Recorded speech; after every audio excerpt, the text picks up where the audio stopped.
class, LPC. I thought I'd start today's video off by explaining kind of what my philosophy of therapy is. It's different than most others, and I hear that a lot from clients, but I also sort of knew that. After you practice therapy for a bunch of years, you start to pull from different places where you see success for your clients, and it morphs over time into something that's just your own. And so I do things really different than most other therapists because I draw on sources of healing that are not in Western culture really embraced yet. I really try to focus on body, mind, and soul. Sorry, I need a soda break.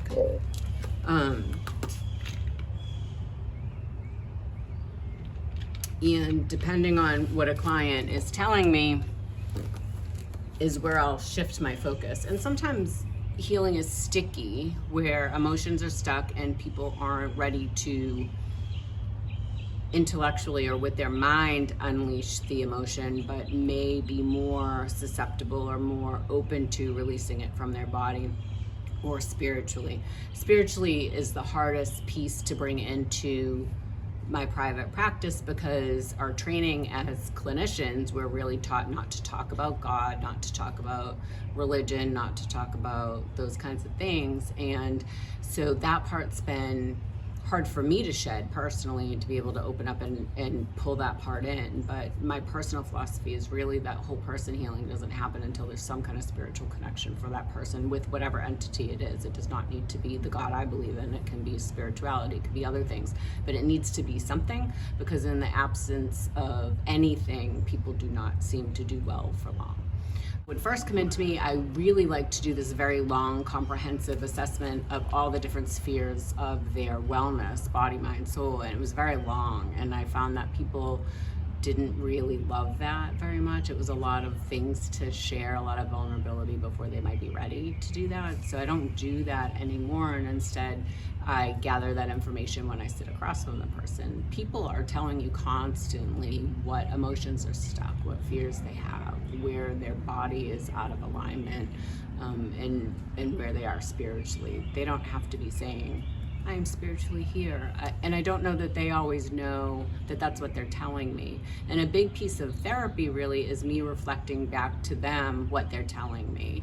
And as therapy progresses over time, my clients will tell you, I say that, you've already told me that. They ask me a question, well, what about this? And I'll say, you just told me the answer to that. What do you think it is? Like, because they've reflected it to me already in the session. So really healing is about me reflecting back to the person where they're at and helping them shift from a position of stuckness or stagnation into one of healing and shedding.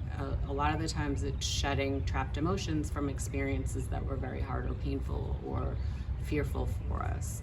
And so healing for me involves all three of those spheres and addressing each one of them. So I do things really different. I'm very directive. I will ask you to practice skills. I will try to get you to do the things to heal yourself. And I say healing is a verb. It's action. Healing isn't thinking about your feelings. Healing isn't thinking about the experiences. Healing is doing. It's doing different. It's responding from places other than your pain or your fear or your hurt. It's a lot of doing. And so when people come into therapy and they're not ready for the doing part or the work part, it doesn't work well.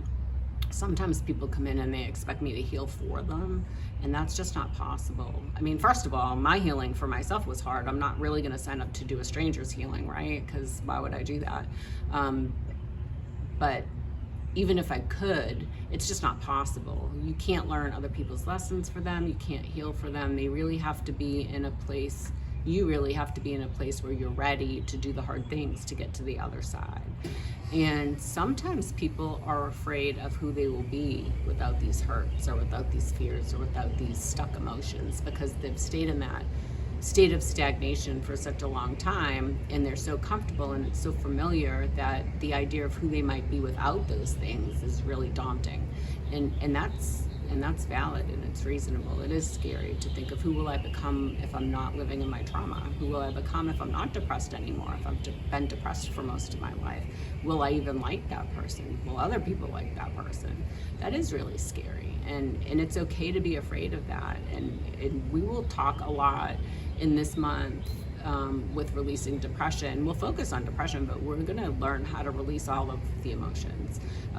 We all have every emotion, and they don't have to be scary. They're just sensations in your body, and we will learn how to figure out which one's showing up and why, and release it lovingly. Thank you for showing up is what I teach people to say. They don't have to have a hold on you, and they don't have to send you sideways in your life, but it's important to feel them and recognize them. So that's what we'll be doing this month. This month we're going to be doing a lot of learning about depression and other emotions, really, and then learning how to lovingly release them. And we will touch on all 3 spheres of the self, which is the body, mind, and the spirit. So I look forward to hearing your comments and your questions, and I really look forward to some really great conversations all month long about depression. Don't forget to subscribe.